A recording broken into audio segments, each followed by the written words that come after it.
Your kid took the missing 10 grand from the safe. I'm 34, a divorced mom, and that sentence came from my own mother. Flat, final, like a gavel. My sister's voice snapped right after. We saw him near the office twice. Mason, my 11-year-old, stood there shaking, eyes wet, cheeks blazing. I didn't defend him. I didn't argue. I set a small silver USB in the middle of the coffee table and said, "Before anyone says another word, watch this." 5 minutes later, the color drained from my brother-in-law Keith's face. The camera in Dad's office, hidden in a fake smoke detector with Dad's blessing, didn't blink. It saw everything. The code, the duffel, the cash. They thought they could pin it on my son. They forgot one thing. I came with receipts. Have you ever been blamed by your own family? Tell me in the comments. And if this hits a nerve, hit like and subscribe so more people see it. When I dropped that silver USB on the table, I saw their faces change. But that moment didn't come out of nowhere. It had been building for months. One missing bill at a time. One glance that lingered too long on my son. The first time it was just $100. Mom mentioned it over dinner, smiling too tightly as she said she must have misplaced it. But her eyes swept the room like a quiet searchlight. Nobody said anything. Forks clinked, plates shifted, and the silence hummed like accusation. Then $300 disappeared from Dad's locked drawer. He brushed it off, but the unease stuck to us like dust. When we gathered again, people laughed too loud, changed the subject too fast. I caught my sister Lauren looking at Mason's pockets as he passed her. The third time, $500 vanished from Lauren's purse. She said it casually. "Weird, I was upstairs changing the baby." But her eyes flicked toward me and my boy. Mason froze, confused. He was 11, sweet, soft-spoken, loved sketching superheroes.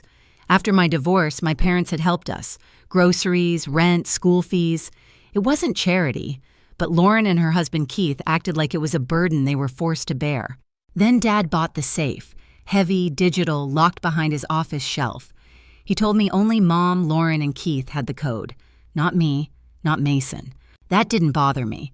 What hurt was the way they started locking their purses when Mason entered the room, how Mom's laugh got nervous when he hugged her too long. The money kept vanishing. First 2,000, then 3. Each loss carved another crack into our family's trust. Mason stopped drawing at the table, started spending more time alone. He'd whisper, "They think it's me, don't they?" And I'd lie, because that's what mothers do. I told him no one thought that, but I'd already seen it in their eyes. The night $10,000 disappeared, I knew something had to break, because if I didn't find the truth soon, they'd break my son instead. After that night, the air in my parents' house changed. Every smile felt staged, every silence rehearsed. Mason still came with me for Sunday dinners, but I could feel him shrinking, sitting closer, speaking softer, avoiding eye contact with everyone but me. He wasn't just scared anymore. He was ashamed, and he hadn't done a thing wrong. I tried to ignore the whispers, the looks, the way Lauren's husband Keith triple-checked the safe every time Mason walked by the hallway. I told myself they were family, that they'd come around, but deep down I knew better. Suspicion had already rooted itself. One night after dinner, Dad found me washing dishes alone. His voice was low, tired. "I don't know who to trust anymore," he said, "but I need to find out before this family tears itself apart." That's when he suggested it, the camera. A small, motion-activated one hidden inside a fake smoke detector. His office, the safe, the truth. I installed it the next day while everyone was out. My hands were shaking, not from fear, but from exhaustion. I was done being the quiet one, done watching my son take the blame for something he didn't do. For the next month, the footage came to my email every night. Most days, it was nothing. Just Dad at his desk, Mom bringing tea, the faint sound of the TV from the living room. Normal. Harmless. Then one night, around 2:00 a.m., a shadow crossed the frame. A man. I couldn't see much, just a shape moving toward the safe, typing in the code. My pulse jumped, but the camera angle didn't catch his face. Not that time. I didn't say a word to anyone. I just kept watching and waiting. Meanwhile, things in the house got worse. Mom started double counting her purse money before we left. Lauren made excuses to keep Mason out of the office. Once I caught her whispering to Keith, "She probably taught him to steal." I wanted to scream. Instead, I smiled, said goodnight, and kept my mouth shut. But inside, I was building something stronger than anger: evidence. By the time the 10,000 went missing, I already had the footage labeled and backed up. Every timestamp, every door creak, every time the safe clicked open. I didn't know who it would catch, but I knew I'd find out. So when Mom accused Mason that afternoon, I didn't flinch. I didn't defend him. I just reached into my bag and pulled out the silver USB drive. That wasn't the moment I lost my family. That was the moment I decided to save what was left of it. So when Mom finally opened her mouth, I already knew what was coming. The moment she said, "Your kid took the missing 10 grand, time froze. I could hear the TV humming in the background, the baby monitor static, the soft clink of Dad's coffee spoon. Mason stood by the doorway, clutching the hem of his hoodie like it could shield him. His eyes were wide, full of fear he didn't understand. I didn't defend him. Not yet. I placed the silver USB drive on the table. "This has the footage from Dad's office," I said, calm but sharp. "You should see it before you say another word." Keith's eyes flickered toward it just for a heartbeat. Lauren's face drained of color. Mom frowned, unsure. Dad took the drive without a word and disappeared into the den. The house fell into a silence so thick it hurt to breathe. Minutes passed. Then the sound of a chair scraping cut through the quiet. I followed him. The video was paused on the screen, the exact date the money vanished. When Dad pressed play, there he was, Keith, entering the office at 2:14 a.m., typing in the code like muscle memory. The camera caught it all, the door closing, the safe opening, the stacks of bills disappearing into a black duffel bag. He didn't even hesitate. He'd done it before. Behind me, a noise. I turned. Keith stood in the doorway, pale as death. He looked at Dad, then at me. No denial, no rage. Just the hollow realization of a man who'd finally run out of lies. Then he turned and walked out. No words, no jacket, just the door slamming like a gunshot. Lauren stood frozen. Mom mumbled something about the baby and slipped upstairs. Dad stayed seated, eyes locked on the monitor, replaying the footage again and again as if hoping the ending would change. That night, Mason slept in the guest room, clutching his stuffed bear.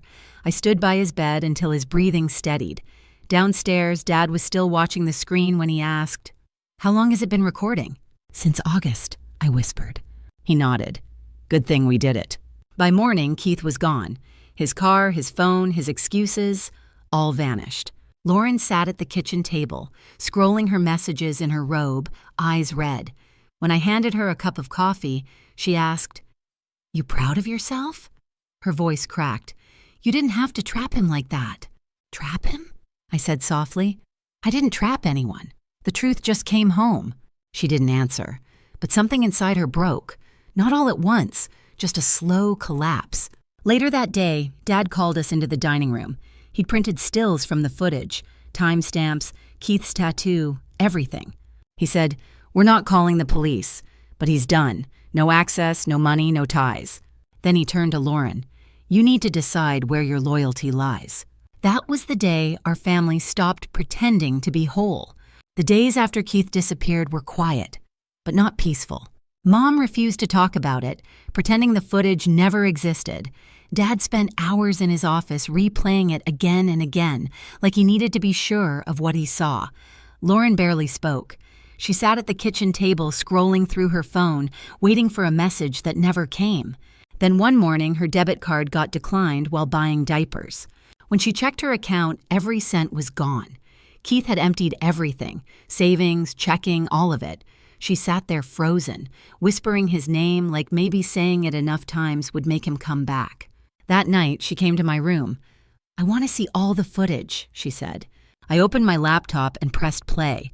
She didn't move, didn't blink, just watched. When she saw him doing it again, same time, same duffel bag, her voice broke. "He wasn't stealing from them," she said quietly. "He was stealing from us." 2 days later, she filed for divorce.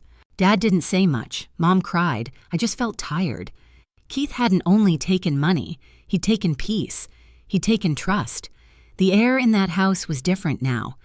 Mason stayed close to me but hardly spoke. He stopped drawing for a while, then one night I found a new sketch on his desk. A man opening a safe, a small boy watching from the corner. I didn't have the heart to ask about it. A week later, I found Dad in the kitchen surrounded by papers, his lawyer on speakerphone. "I'm cutting him off from everything," he said flatly. "The insurance, the will, the business, he's out." When he hung up, he looked older than I'd ever seen him. "He used us," he said, "and I let it happen." A few days later, a letter arrived.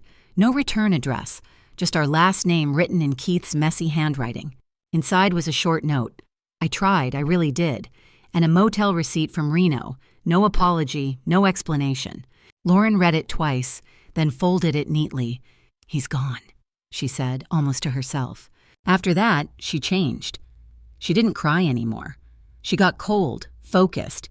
She started doing everything on her own. Feeding the baby, paying bills, applying for jobs. No more waiting for anyone to save her. Mom still called it a bad patch, like Keith had made a small mistake. But Dad didn't hide from it.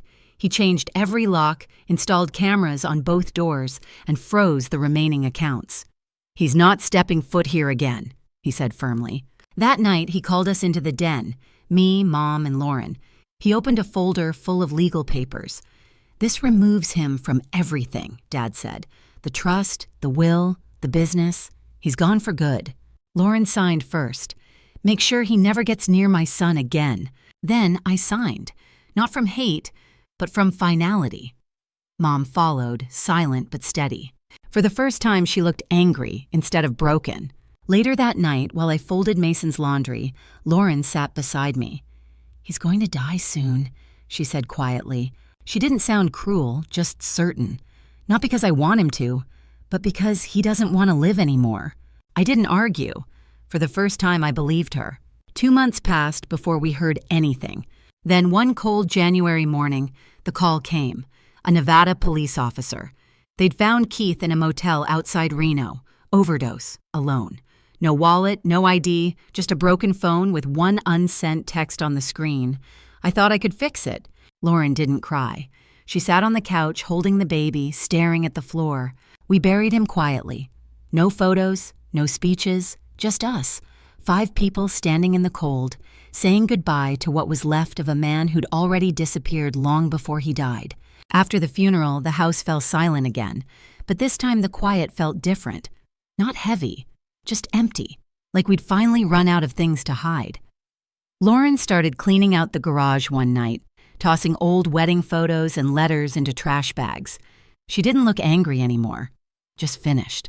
Weeks later, she found an apartment, small upstairs but bright.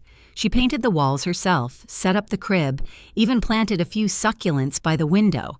When she invited us over, she smiled for the first time in months. Mason drew a spaceship on her calendar, and she didn't even scold him. Spring came quietly after that. Dad fixed the old motorcycle. Mom started baking again. Mason stopped sleeping with the light on. And Lauren got a job, part-time at a pediatric clinic. When she told me, she was out of breath, laughing and crying at once.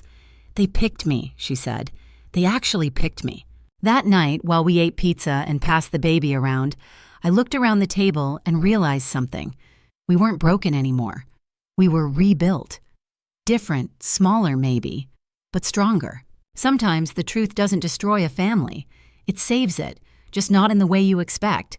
Have you ever had to rebuild yourself after someone shattered your trust? Tell me in the comments, and don't forget to subscribe for more real stories like this one.